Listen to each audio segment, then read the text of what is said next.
Buenas noches, bienvenidos hermanos. Qué alegre ahí ver que platicamos y tenemos el gusto de estar acá reunidos un ratito y estamos desviados por algunos que están con quebrantos de salud, ahí que esperamos que el Señor los recupere pronto y aparte que empezó a llover. Pero bueno, gracias a Dios estamos algunos y primeramente el Señor que también algunos puedan verlo a través de las redes sociales. Así que, hermanos, bienvenidos al estudio número 57. Estudio número 57 en el libro de Ezequiel. El estudio 57 lo encontramos en Ezequiel 44 y vamos a ver del 1 al 31. Como saben ustedes, estos pasajes están teniendo bastantes descripciones físicas y del templo, y como van a notar ustedes acá también algunos detalles con respecto a la forma de la adoración y de sacrificios que se harán en ese templo del milenio. Así que pues a veces no hay tanto detalle que analizar. Por supuesto, de todo hay enseñanzas, hermanos, de todo hay enseñanzas en la Escritura y debemos aprender a ver lo que nosotros sí podemos hacer y poner por obra en cada cosa que vemos en la Escritura. Así que vamos a pedirle al Señor que nos dirija. Nuestro Dios, te damos gracias por el gusto de estar acá juntos. Gracias, Señor, porque a pesar de nuestras fallas y de nuestros tropiezos y de nuestra maldad, Señor, tú nos amas y nos has rescatado, nos has regalado la vida eterna en tu Hijo, Señor. Y gracias porque en tu palabra podemos encontrar consuelo y también información de los eventos del futuro que, aunque hay muchas cosas que no entendemos, Señor, sabemos que sin duda tú no nos quisiste dar todos los detalles, porque muchos de ellos van a ser sorpresa y muchas cosas las vamos a entender hasta que estén sucediendo. Sin embargo, lo poco que podemos entender y ver del futuro, Señor, nos llena de alegría y de gozo saber de que tú, como en todo, estás en el control de todo, Señor, y tienes misericordia de tus hijos. Gracias. En tus manos ponemos este estudio, que podamos aprender, Señor, en nombre de Jesús. Amén. Muy bien, siendo 11 de agosto del año 2026, estudio 57. Vamos a empezar entonces, hermanos, en el versículo 1. Solo antes recuérdense, para los que también están viendo, les animamos a ver los estudios anteriores. Ezequiel es un libro muy importante, pero también para poder entenderlo tenemos que tener mucha claridad de lo que venimos estudiando, porque si no nos hace más difícil comprender de qué está hablando. Este libro pues tiene varias secciones. Hoy estamos viendo la sección final, desde el capítulo 40 hasta el final, 48. Tenemos la revelación del reino milenial. Así que estamos viendo cómo va a ser parte de la adoración y algunas cosas que Dios nos revela acá. Hay muchos otros pasajes que nos dicen otros detalles de cómo va a ser la adoración en el tiempo milenial. Para que no se asusten los que están viendo por primera vez, en el milenio van a haber sacrificios y van a haber muchas cosas que nos parecen a nosotros como que regresar a otra época. Sin embargo, para que tengan ustedes claridad, el milenio es un periodo en el que vemos que Dios quiere demostrarle al mundo y a la humanidad, hermanos, cómo todo lo que Él reveló a través de la historia se podía llevar a cabo de manera correcta, de manera que le daba honra, y así que va a enseñarle a Israel cómo era la alabanza que él quería, cómo la quería él. Va a enseñarle a la iglesia cómo era que quería que le sirviéramos y le amáramos y fuéramos de testimonio a las naciones, y también cómo la misma creación va a ser diferente y cómo el plan de Dios antes de la caída era para que la creación fuera un ambiente de armonía, un ambiente de convivencia incluso entre las bestias y los animales. Y aquí pues, siendo que la profecía va directamente más relacionada a Israel, pues eso es lo que vemos más. Pero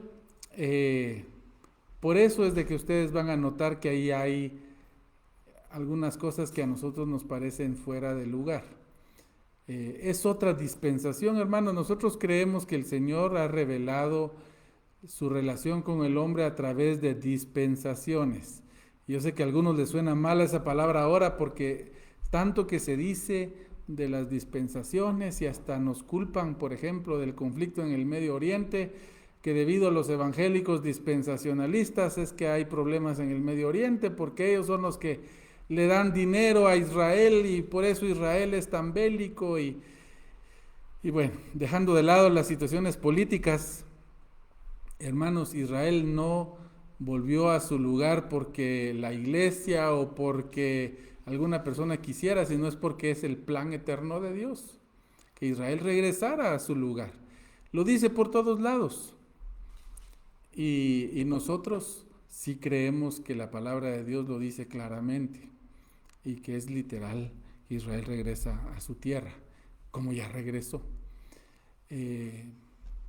Muchas cosas que ver ahí, no quiero yo que redundemos en eso. Si tienen más dudas, vean los estudios anteriores y hay más datos con respecto a esto. Pero hablándoles, hermanos, el milenio es una dispensación diferente. Dios va a tratar de diferente manera ahí. No como nos trata ahorita, es diferente. Ni como trató a Israel en la dispensación de la ley, tampoco nos trata a nosotros como en esa dispensación. Ni tampoco nos trata como a Adán, es el ejemplo más clásico. Eso quiere decir, a Adán, hermanos, Dios le dijo, no comerás del fruto del árbol de la ciencia del bien y del mal. Ese fue el mandato. No dio mandamientos, no había 613 leyes, ni tampoco había enseñanza a Adán, hermanos, de la muerte de Cristo. ¿Por qué? Porque ese fue la dispensación de la inocencia, le llamamos nosotros, donde Adán todavía no había cometido pecado. Yo no sé cuántos de ustedes, hermanos, andan buscando cuál es el fruto de la ciencia del bien y del mal para no comerlo. Pues nadie, ¿verdad? ¿Por qué? Porque no es a nosotros. Ese fue un tiempo que ya pasó, ¿verdad? Entonces, para darles un ejemplo cómo funciona la interpretación dispensacional, y es bíblica, y Pablo utiliza ese término. Pablo le llama a los diferentes tiempos en los que Dios ha elegido tratar a la humanidad de diferente manera. Pablo le llama dispensaciones o administraciones, podríamos decir, o tiempos. Que hay dispensacionalistas, hermanos, que tienen ideas exageradas de Israel y otro es cierto, como lo hay en todos los grupos.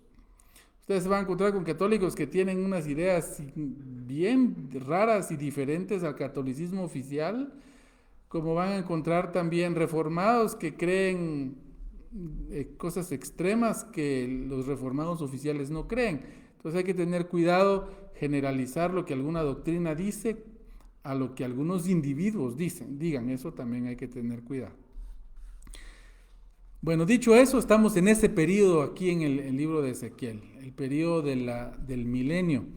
Y vean, hermanos, Ezequiel 44:1 dice, me hizo volver hacia la puerta exterior del santuario, la cual mira hacia el oriente y estaba cerrada. Bueno, el profeta Ezequiel, hermanos, si ustedes quieren recordarse, está siendo llevado por un tour, por un viaje por todo el templo milenial, el templo que Dios va a poner en Jerusalén en el milenio. ¿Se recuerdan quién está dando este tour? El hombre que tenía aspecto de bronce bruñido, él es el que está dando las medidas.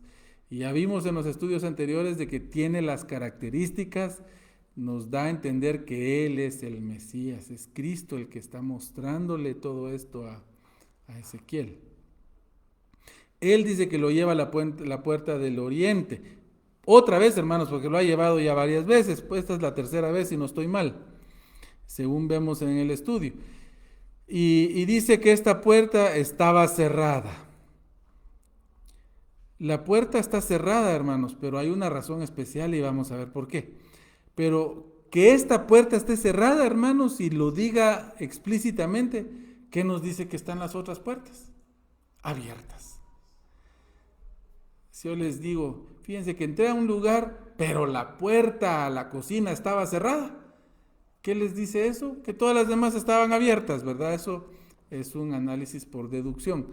Eso nos parece, hermanos. Todo el acceso a la casa de Dios en el milenio es libre, las puertas están abiertas, con excepción de esta, la oriental. ¿Por qué? Dice el 2.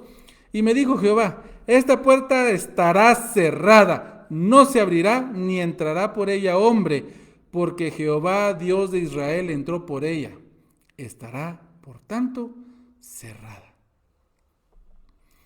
Entonces, se recuerdan que en una visión anterior, en el capítulo anterior, Ezequiel vio cómo la gloria de Dios entró por esa puerta a llenar el templo. Así que como conmemoración de que ahí entró Dios, hermanos, se cierra la puerta. Es una forma de darle honor a que solo Dios pasa por ahí. Ahora, no sé si a ustedes les pasa, pero la primera pregunta que me vino a mí fue, ¿y Dios no pudo entrar por el techo o por algún muro? ¿Tuvo que pasar por una puerta? ¿Cuál es la respuesta? ¿Será que Dios no puede pasar por un muro o por el techo? Sí, la respuesta es que sí. Dios no necesita entrar por una puerta, hermanos. Dios no necesita. Tenemos muchos pasajes de la Biblia que nos dice cómo Dios llena el lugar, está en todos lados, y el mismo Jesús con su cuerpo glorificado dice que entró sin tocar la puerta. Eso quiere decir que Él traspasó muros sin ningún problema. Entonces, ¿por qué Dios aquí tiene que entrar a la puerta? Bueno, la respuesta es esa, es una forma conmemorativa. Vean ustedes cómo el templo está lleno de eventos conmemorativos que recuerdan que nos apuntan a algo. Por eso los sacrificios no nos apuntan a que haya necesidad que un animalito muere, sino nos apuntan a lo que Cristo ya hizo, los sacrificios del milenio.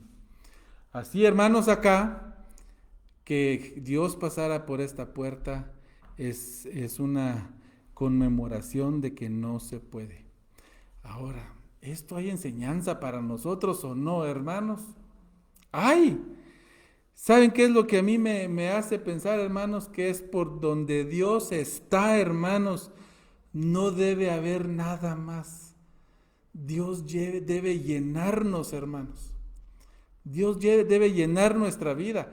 Cuando Dios pasa a habitar a nuestro cuerpo, nada más debe pasar ahí. Cuando en nuestra mente entra Dios, hermanos, nada más debe entrar ahí. Dios debe llenarlo. Y esa es la enseñanza, hermanos, para nosotros, práctica.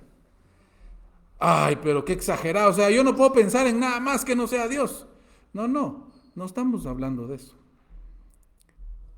Dios quiere que nos ocupemos en todo, pero que lo tengamos a Él presente en todo.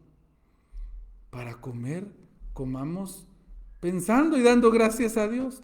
Cuando trabajamos, debemos estar trabajando y estar dando gracias a Dios. Cuando dormimos debemos darle gracias a Dios por el descanso. Y al despertar, debemos despertar dando gracias a Dios, dispuestos a hacer todo sirviéndole a Él. Y que nuestra mente se ocupe en Él. De hecho, es uno de los principios del Nuevo Testamento. Dice que nuestra mente debe estar ocupada pensando en Cristo.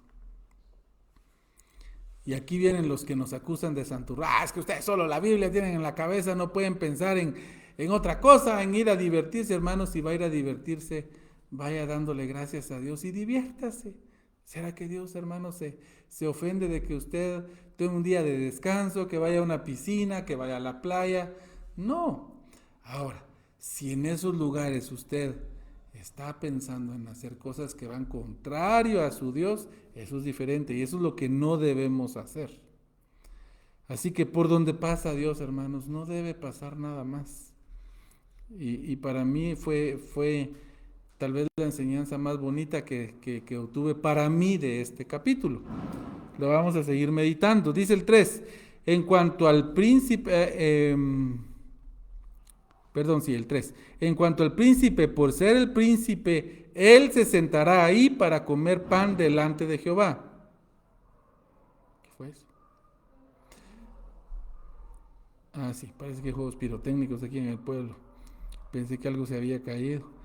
Entonces dice, en cuanto al príncipe, por ser el príncipe, él se sentará ahí para comer pan delante de Jehová. Por el vestíbulo de la puerta entrará y por ese mismo camino saldrá. O sea, había una persona que se podía sentar ahí en la puerta, pero no es que iba a pasar por la puerta. El príncipe, hermanos. Y miren, hermanos, ¿cuál es la identidad de este príncipe?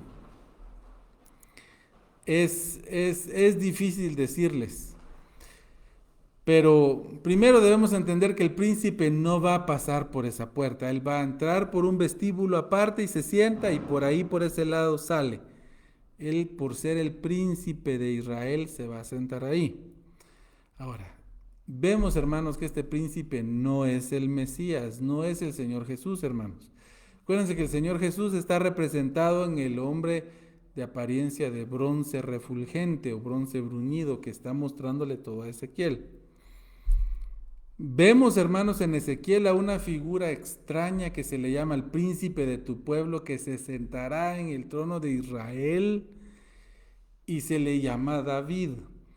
Algunos piensan, hermanos, de que hace alusión al Mesías, pero si es este príncipe, hermanos, vamos a ver más adelante que este necesita sacrificio por el pecado, que aunque aquí son simbólicos, Cristo, hermanos, no necesita sacrificio por pecado. Aparte, tiene hijos.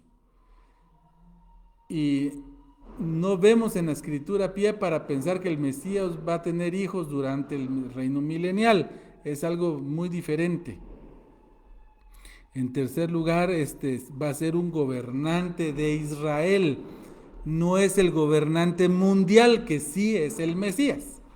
Es como quien dice, acuérdense que el Señor Jesús va a ser, hermanos, el rey del mundo. No solo de Israel. Se va a sentar en Israel y desde ahí va a gobernar el mundo. Pero, hermanos, Israel va a tener su príncipe. Van a haber representantes del rey en todas las naciones del mundo, y ahí es donde nosotros creemos que Dios va a poner a sus hijos, dependiendo de cómo sus hijos le sirven en esta vida. Eso sí depende cómo se porte usted, porque esto no es la salvación es un regalo que Cristo nos da a los que creemos en Él. Pero cómo vamos a servirle a Dios en el reino milenial, hermanos, es algo que sí está ligado a cómo le sirve usted a Cristo. Y les he dicho muchas veces, no creo yo estar muy cerquita de donde esté el apóstol Pablo, o el apóstol Pedro, o los grandes hombres de la fe, o David, o las personas que realmente amaron al Señor de una manera muy especial. Pero vamos a estar ahí. Y algún privilegio el Señor nos dará en base a nuestro servicio. Ahí sí, hermano, esfuércese, porque es un privilegio servir al Rey, un privilegio. Eso es lo que significa reinar con Cristo. Por eso en el Nuevo Testamento a los que no se portan bien dice, el que no persevera no reinará, pero no se refiere a que no va a entrar al cielo, se refiere a que no va a tener funciones administrativas en el reino milenial. Eso significa. Eso significa. Tenemos que entender bien la diferencia. Por dice, algunos dicen, los que practican tales cosas no heredarán el reino, dicen algunos pasajes. Y algunos lo sacan de contexto. Ya viste, no vas a ir al cielo. No dice nada de vida eterna, no dice irse al cielo, dice no heredarán el reino. ¿Cuál reino, hermanos? Este reino. El reino de Cristo en la tierra.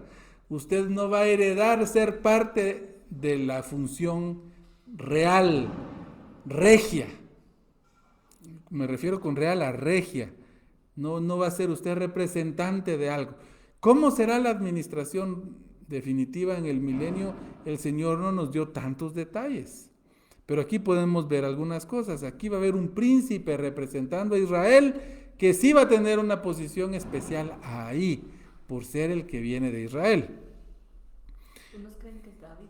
Unos creen que va a ser el mismísimo David. Pero no puede ser porque si necesita para purgar sus pecados y si él ya está perdonado por Dios. Sí, es que acuérdense de que no es en el milenio, no es un estado sin pecado.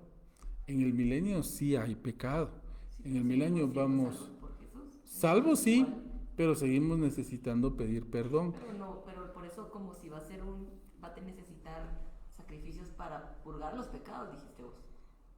para expiar los Para pecados. expiar, Sí. ajá. Ujú. Vale. Entonces ahí ya no sé qué sentido tendría una oveja, expiación de los pecados, si ya la persona ya es creyente y ya se le expiaron sus pecados por Jesús.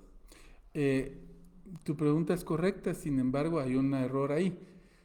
En el sistema sacrificial no habían solo sacrificios expiatorios al estilo de Yom Kippur de la salvación, al que todos tenían que ir. Ese tipo de sacrificios no hay en el templo.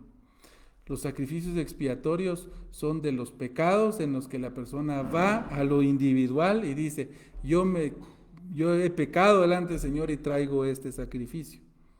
Ese es un sacrificio totalmente diferente al del día de la expiación, que lo hacía el sumo sacerdote en beneficio de todo el pueblo que estaba ahí exponiendo sus pecados hacia la población. También hay sacrificios de paz, habían sacrificios de olor grato, y todos esos son los sacrificios que sí van a estar vigentes. El expiatorio, que representa la salvación que Cristo da, ese no va a haber en el templo milenial, no se ve que esté aquí expuesto, ni siquiera hay sumo sacerdote en el templo milenial, no hay ni arca. No, yo pienso que posiblemente es un descendiente de David debido a las promesas que Dios le hizo a David. Las promesas de que un hijo de su descendencia iba a reinar para siempre sobre Israel. Entonces, muy posiblemente sí sea un descendiente de David. Los judíos mismos, hermanos, entre ellos se debaten si realmente es David, porque podrá ser, claro que sí. Estamos hablando de un estado en el que Dios también va a tener ahí a los que han muerto antes de Cristo, pero que Dios los llevó. Dice el 4, y me llevó hacia la puerta del norte por delante de la casa, y miré, y he aquí la gloria de Jehová que había llenado la casa, y me postré sobre mi rostro.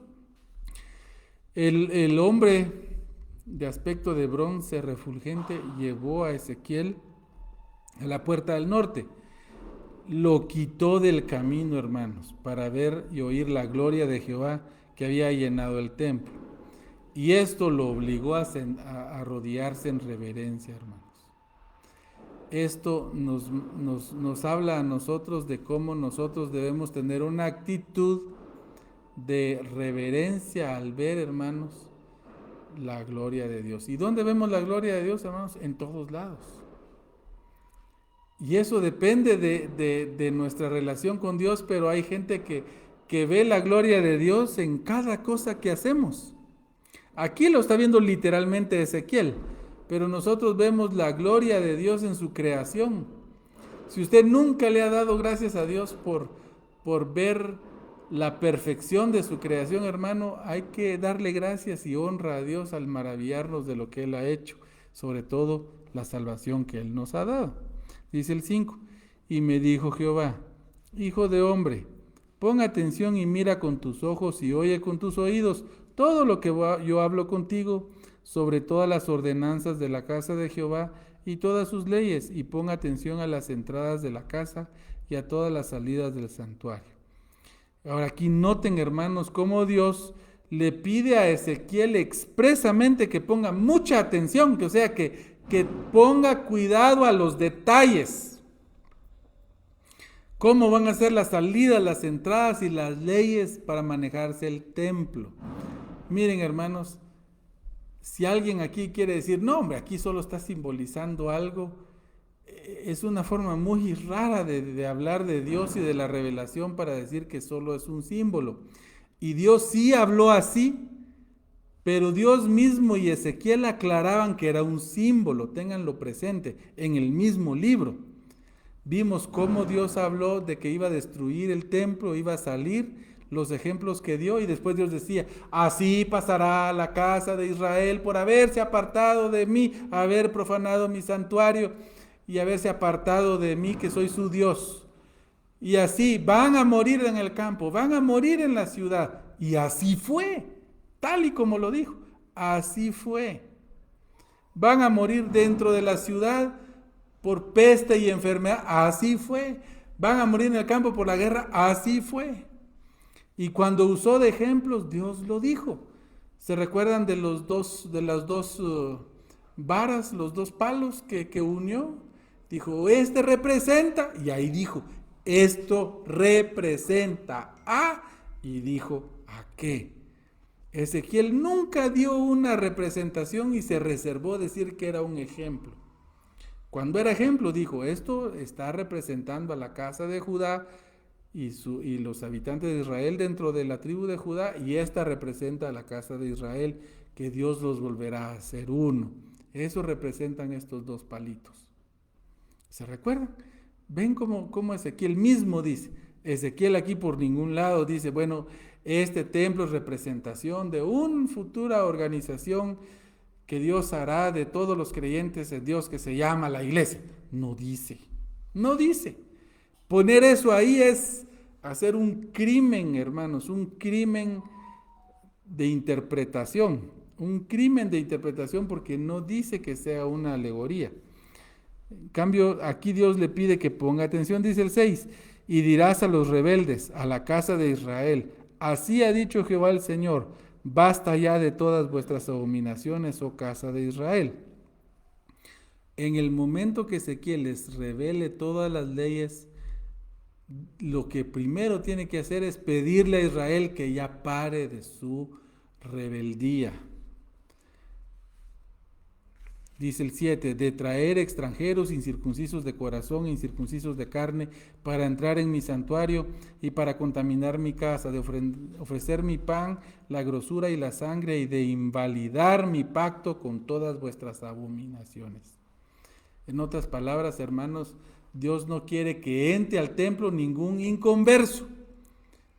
Por eso estás aquí separados, si ustedes notan, es muy interesante, dice, incircuncisos de corazón e incircuncisos de la carne. Aquí pareciera que es lo mismo, pero no. Aquí está hablando de dos grupos de personas. Incircuncisos en la carne, ¿quiénes son? ¿Quiénes son los circuncidados en la carne? Los judíos. ¿Y quiénes somos los circuncidados en el espíritu? Los creyentes. Y aquí pareciera que el Señor está hablando de que el acceso debe ser a la casa de Dios solo de creyentes, no solo de judíos. Bueno, hay judíos circuncidados que no son creyentes, es cierto. Y también hay cristianos que son incircuncisos, pero no son circuncidados del corazón, si son inconversos. Dice el 8, pues no habéis guardado lo establecido acerca de mis cosas santas, sino que habéis puesto extranjeros como guardas de las ordenanzas de mi santuario. Como quien dice que los judíos estaban tomando a la ligera, hermanos, el servicio a Dios. Y es que, digamos que aunque literalmente los judíos no habían metido a inconversos al templo, lo habían hecho a través de traer las prácticas de los incrédulos dentro del templo. Y si no, recuérdense de Manasés, uno de los peores en hacer esto.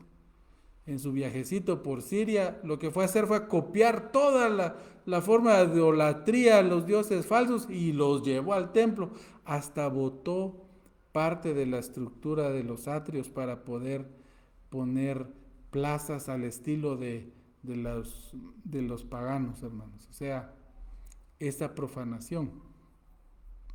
Dice el 9. Así ha dicho Jehová el Señor, ningún hijo de extranjero incircunciso de corazón e incircunciso de carne entrará en mi santuario, de todos los hijos de extranjeros que están dentro de los hijos de Israel. Por eso, Dios no quiere que entren no creyentes, ni no creyentes judíos como no creyentes en general. 10. Y los levitas que se apartaron de mí cuando Israel se alejó de mí, yéndose tras sus ídolos, llevarán su iniquidad. Miren, hermanos, a pesar del tiempo que ha pasado, Dios va a reprimir a la descendencia de los levitas que se apartaron de del verdadero servicio en el templo. Oigan ustedes el 11 dice, y servirán en mi santuario como porteros a las puertas de la casa y sirvientes en la casa. Ellos matarán el holocausto y la víctima para el pueblo y estarán ante él para servirle. Así que Dios le va a dar un servicio importante a los levitas que descienden de aquellos que se apartaron. Sin embargo, no les va a dar la bendición de hacer lo más importante, lo que sí va a hacer con los hijos de Finés, con los hijos de Sadoc, dice acá, que es el representante de los descendientes de Finés. ¿De Finés de Elí? No, Finés, hijo de Aarón. Y dice, por cuanto sí se llama, es homónimo, pero es otro. Pero de Aarón también venía Elí. También, pero ya era una familia, era una rama la cual Dios quitó del servicio de... Bueno, y aquí se ve que no los quitó, sino que les va a dar una función menor. Dice, no se acercarán a mí para servirme como sacerdotes, ni se acercarán a ninguna de mis cosas santas, a mis cosas santísimas, sino que llevarán su vergüenza y las abominaciones que hicieron. Así que vean, hermanos, cómo en esta casa y en este tiempo lo que se hizo, hermanos, en el tiempo en el que vivimos en esta tierra, tiene repercusiones en la eternidad, allá en el milenio por lo menos, y sí en la eternidad también. Dice el 14, les pondré pues por guardas encargados de la custodia de la casa, para todo el servicio de ella y para todo lo que en ella haya de hacerse. O sea, no los desecha, pero sí tienen que hacer. 15, mas los sacerdotes levitas, hijos de Sadoc, ¿se recuerdan de Sadoc? Que guardaron el ordenamiento de mi santuario cuando los hijos de Israel se apartaron de mí. Ellos se acercarán para ministrar ante mí, y delante de mí estarán para ofrecerme la grosura y la sangre, dice Jehová, el Señor. O sea, vea cómo los descendientes de Sadoc, hermanos, que sí trataron de ser fieles. Y cuando Israel se iba apartando, ellos trataron de agarrar al pueblo y animarles a que no se apartaran del Señor. Lastimosamente siempre se apartaron, pero ellos hicieron su trabajo. Y miren, hermanos, si algo es importante para nosotros en el servir al Señor de cerca, amarle, honrarle, servirle, dedicarnos a Él, esto tiene trascendencia. Por eso, cuando hablamos de la salvación y les decimos a las personas que crean en Jesús como su Salvador, ese es el primer acto y tal vez el más importante. Pero no hablamos solo de eso. Les decimos que vale la pena servir al Señor, vale la pena vivir agradecidos por lo que Él hizo. Es un privilegio, hermanos, hacer cosas para Dios, porque tiene trascendencia. Sí va a ser diferente. Como la situación suya, si usted le es fiel al Señor en esta vida, o si usted es una persona que vive tomando a la ligera las cosas de Dios. Dice 16, ellos entrarán en mis santuarios y se acercarán a mi mesa para servirme, los hijos de Sadoc, y guardarán mis ordenanzas. Ellos tienen el privilegio más alto. 17, y cuando entren por las puertas del atrio interior, se vestirán vestiduras de lino, no llevarán sobre ellos cosas de lana, cuando ministren a las puertas del atrio interior y dentro de la casa. Miren, hermanos, cuando entran al lugar en donde, adelante Fernanda, en donde está el servicio directo a Dios, su vestimenta es de lino especial. Pero sigan leyendo. 18, turbantes de lino tendrán sobre sus cabezas y calzoncillos de lino sobre sus lomos, no se ceñirán cosa que los haga sudar. No solo va a ser primoroso, sino cómodo, para que puedan tener libertad en servir a Dios.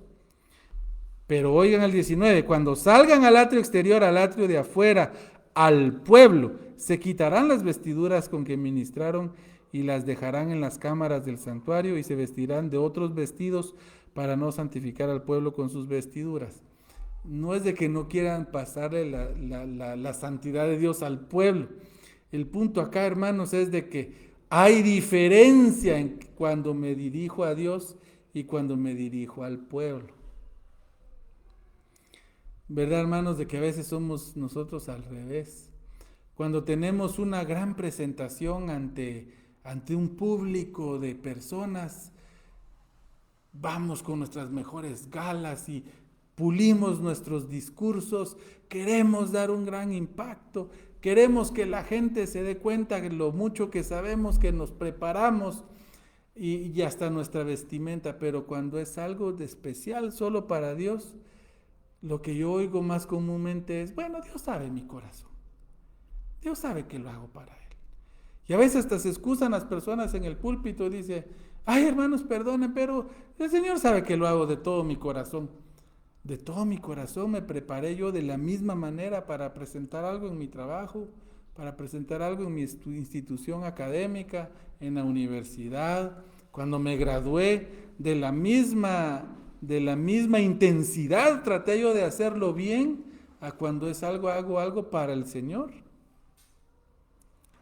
Y si somos honestos, muchas veces no. Y cuando vamos al templo cada vez, y me incluyo, fallamos en eso, fallo yo mucho en eso. Vamos como que si fuéramos al parque nada más, no vamos de una manera presentable. A Dios no le importa eso, le importa mi corazón. Miren, este es el milenio, hermanos. Y está describiendo cómo debe ir vestida la gente de una manera primorosa. Vamos a las cosas más importantes. Dice el 20, y no se rapará su cabeza ni dejará crecer su cabello, sino lo que lo recortarán solamente. Y aquí hay diferencia, no al estilo de los nazareos con pelo largo, ni tampoco rapado como lo hacían cuando se cumplían los votos, también los nazareos se rapaban cuando cumplían votos. No, ellos deben tener su pelo bien recortado.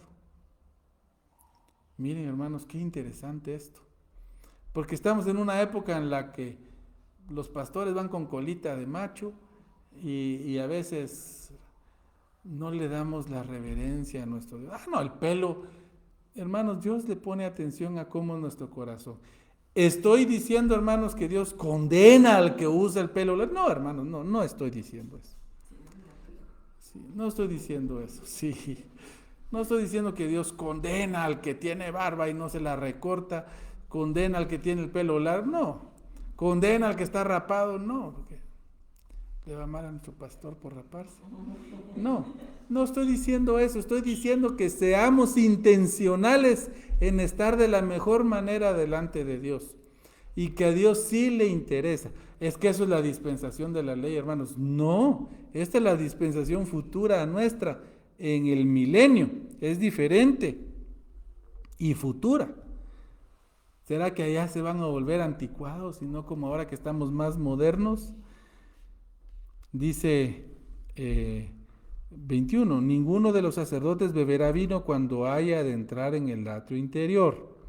En otras palabras, los sacerdotes deben estar bien concentrados en lo que hacen. No van a ir pasados, pero ni un poquito de vino que los haga estar con un modo o con una actitud o una distracción diferente. Deben estar enfocados en el servicio a Dios. 22. Ni viuda ni repudiada tomará por mujer, sino que tomarán virgen del linaje de la casa de Israel o viuda que fuere viuda de sacerdote.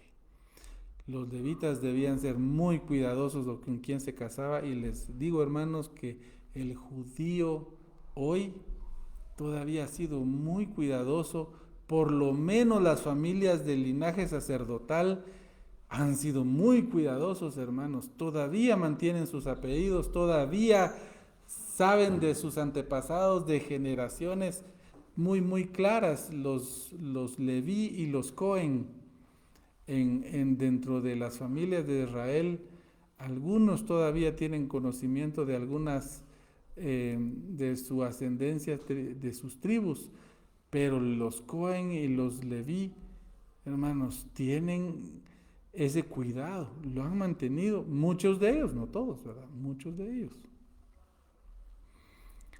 Y 23, y enseñarán a mi pueblo a hacer diferencia entre lo santo y lo profano, y les enseñarán a discernir entre lo limpio y lo no limpio. No solo es todo el servicio ritualista, sino función de los levitas es enseñar. ¿Cómo nos está faltando esto en las iglesias? Hermanos, yo quiero agradecerles a este grupo que ha estado acá oyendo estos estudios, porque reconozco que son muy, muy profundos y muy difíciles. Y se requiere ya un amor especial y diferente el indagar en estas cosas, que ya no son cosas superficiales de niños que necesitan leche espiritual. Estas son cosas ya muy profundas que incluso demuestran cierta madurez de parte de ustedes y de nosotros, porque ha habido aquí momentos en los que decimos, no estamos seguros quién es. Y uno, pues, aquí, ¿cómo aquí? Pues no estamos seguros quién es. Por ejemplo, el príncipe. No les puedo yo mentir, estoy seguro que no dice ahí quién es, no dice. Es una persona prominente. El mismo Ezequiel le llama David. Si él está hablando literalmente, es David.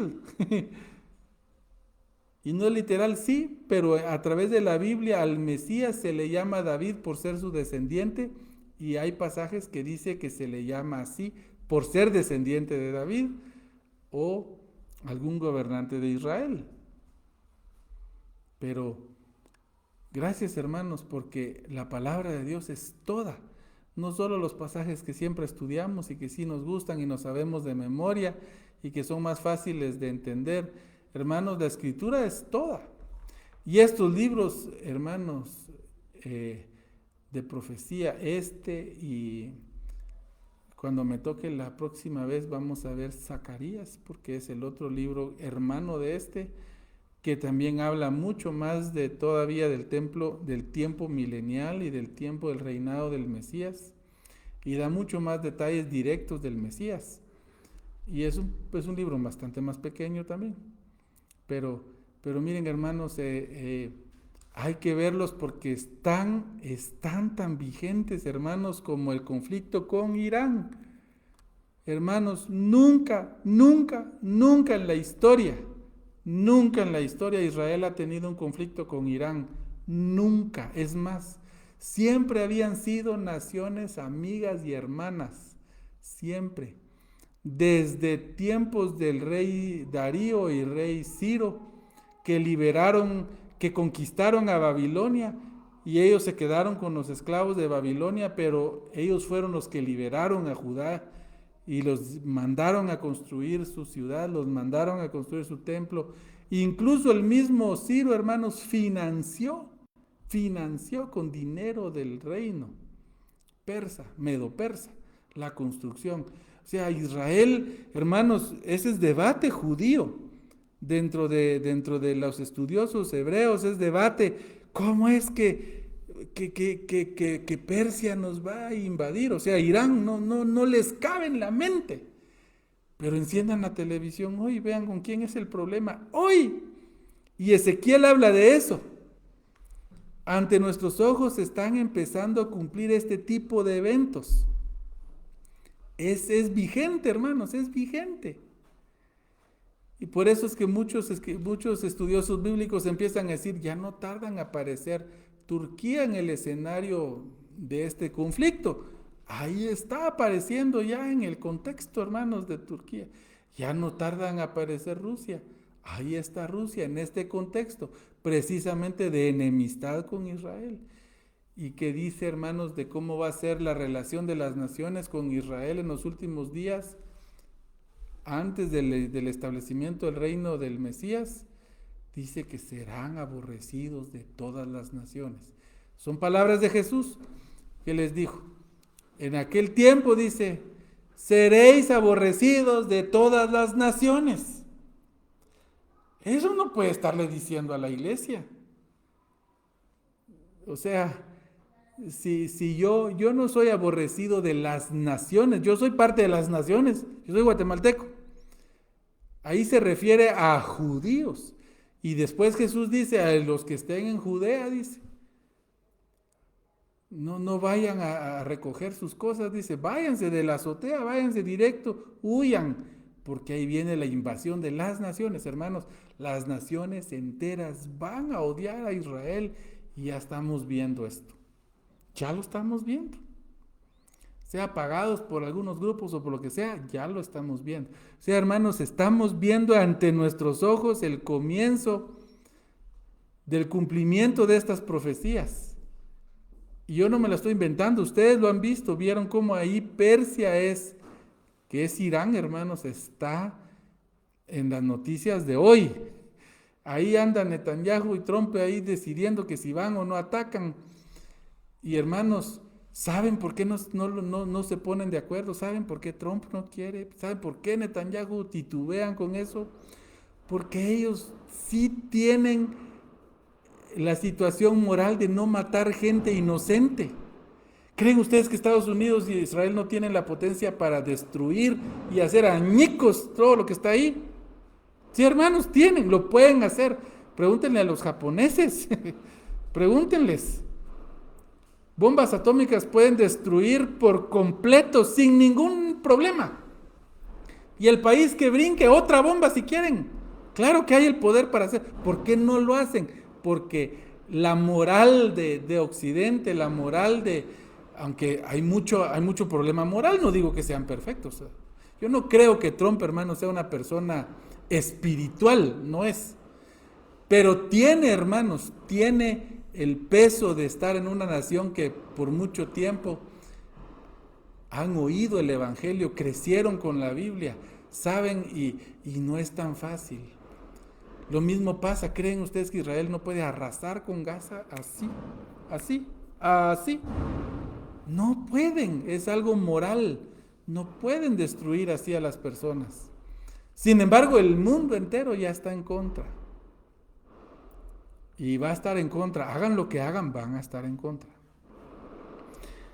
Dice así el 24, en los casos de pleito ellos estarán para juzgar, conforme a mis juicios juzgarán, y mis leyes y mis decretos guardarán en todas mis fiestas solemnes y santificarán mis días de reposo. Vean cómo estos van a ser los que van a ser como jueces en el tiempo milenial.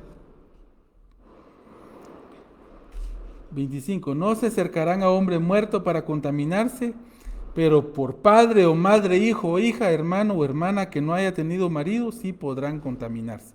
O sea, estos se van a cuidar tanto de no acercarse a muerto para no contaminarse según las ordenanzas del templo milenial. 26. Y después de su purificación le contarán 7 días. O sea, 7 días después de haberse contaminado con muerto. 27. Y el día que entre al santuario, al atrio interior para ministrar en el santuario, ofrecerá su expiación, dice Jehová el Señor. O sea, ellos tienen que hacer un sacrificio para poder entrar. ¿Cómo hace un sacrificio? Sí, hermanos, son conmemorativos. Son para mostrar cómo el culto a Israel sí debía y podía hacerse bien. Dice el 28, y habrá para ellos heredad.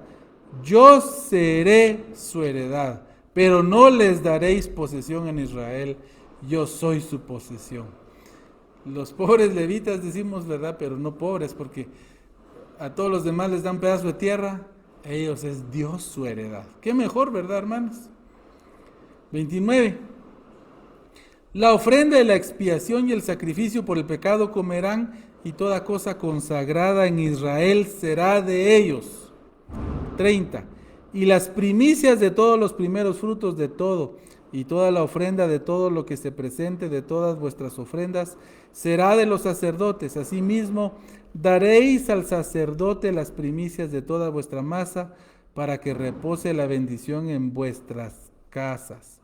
O sea que Dios, hermanos, pide expresamente el sustento de sus siervos. Y esto, hermanos, claro que es enseñanza para nosotros. Miren, es algo tan sencillo de entender, pero tan duros que somos. Nosotros debemos ser agradecidos de quien nos da de comer. A nuestro pastor, a nuestros líderes, si ellos nos dan de comer lo espiritual, deberíamos nosotros de darles de comer lo material. El pastor no me está pidiendo que yo les diga que ustedes ofrenden, no, él no me lo pide. El Señor quiere que nosotros veamos por sus siervos, veamos con amor, esos que se preparan para servirnos, que nos hablan la palabra de Dios, que nos la explican, que quieren que nosotros nos vaya bien, que están ahí atrás de nosotros recordándonos de asistir, de congregarnos, de ir, de cambiar alguna cosita mala. Necesitan, hermanos, también nuestro amor al darle nosotros la parte material. ¿Cuándo fue la última vez que le preguntamos a nuestro pastor cómo están, cómo les está yendo, si tienen alguna necesidad?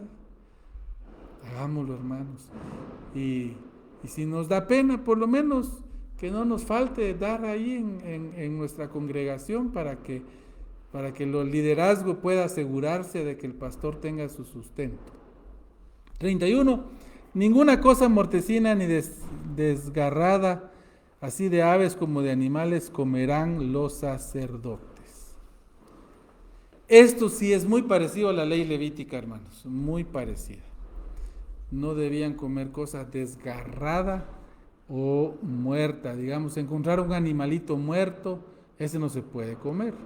De hecho, nosotros no lo haríamos, ¿verdad? No sé si ustedes, pero es peligroso, no sabemos de qué murió el animalito, fue envenenado, fue desgarrado. La garrita, sobre todo de los animales depredadores, de los felinos, sus garras, hermanos, son extremadamente contaminadas, hasta la de los gatos. ¿Sabían ustedes, hermanos, de que en las emergencias de los hospitales nosotros los médicos nos asustamos más con la mordedura de un gato que con cualquier otro animal doméstico? Porque se hacen unas infecciones, hermanos, terribles, sin contar la rabia, ¿verdad? Pero eso es lo que más nos preocupa. Y más que de felinos, de humanos. ¿Cómo así? Sí, hermanos, es que cuando se pelean algunas personas y ya no pueden patalear, muerden, arrancan pedazos de piel, de músculo de algún lado. Esas infecciones de mordedura de humano, hermanos, son muy contaminadas. Tenemos que ponerle mucha atención. No la suturamos del todo, solo la acercamos, la limpiamos y se le pone muy buen antibiótico para que no se infecte. Para que ustedes sepan pues lo delicado de esto. Aquí Dios está cuidando a sus siervos. Así que, bueno, otra probadita más de la administración del templo milenial. Hermanos, les animo a que ustedes mismos lean también y vean. Les he dicho muchas veces, hay otras posturas evangélicas y católicas al respecto. La principal opuesta a nosotros es que esto es puramente alegórico. Esto habla de la iglesia, dicen. No sé cómo, pero habla de la iglesia. Y todos estos sacrificios hablan solo de Cristo. Y el templo es la iglesia, e Israel también. Aquí los pone separados, pero ¿cómo? Ezequiel no lo dice. Pero hermanos, ningún cristiano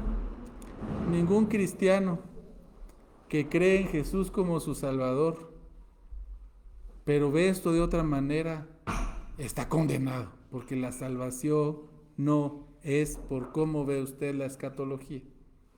Y yo mismo entiendo, hermanos, es difícil. Les confieso que cuando yo escuchaba estas cosas por primera vez, a mí mismo me daba, ¿cómo así que hay sacrificios, verdad?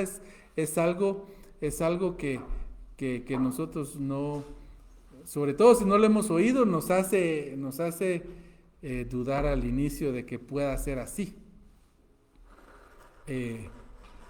Pero les animo a que sigan estudiando, a que vengan los estudios y muchas gracias. Vamos a dar aquí algunos saludos que nos dejaron. José Cedillo, muchas gracias por los saludos, José. También a mi señora madre, y esos son los únicos 2 saludos que dejaron. Ahí solo algunas reacciones de likes y de corazoncitos, pero comentarios solo eso, así que muchas gracias a los que dejaron saludos. También, hermanos, les saludamos acá a los que yo sé que ven en algún momento a a mi prima Betty Abril Noriega. Prima, muchas gracias por seguir estos estudios. Este grupo es tuyo también. Te mandamos un fuerte abrazo a ti, a Stephanie, a Ronald y a toda la familia. También a mi tía Mercedes, que yo sé que a veces no lo ve en directo, pero yo sé que lo ve. Así que saludos a ella. También hermano Greg Stewart. Y a tantos que después nos dejan mensajitos de que lo ven en otro momento. Siempre les mandamos un fuerte abrazo de este grupo que nosotros también esperamos que se sientan parte y nosotros seamos parte de ustedes. A los amigos que no se consideran cristianos o todavía no han dado su paso de fe, gracias por oírlo. Esperamos de que puedan considerar estos estudios. Si tienen alguna pregunta pueden hacerla. Pueden mandarlo por mensaje privado y trataremos de contestarles. Así que muchas gracias, que el Señor les bendiga y nos vemos el próximo martes.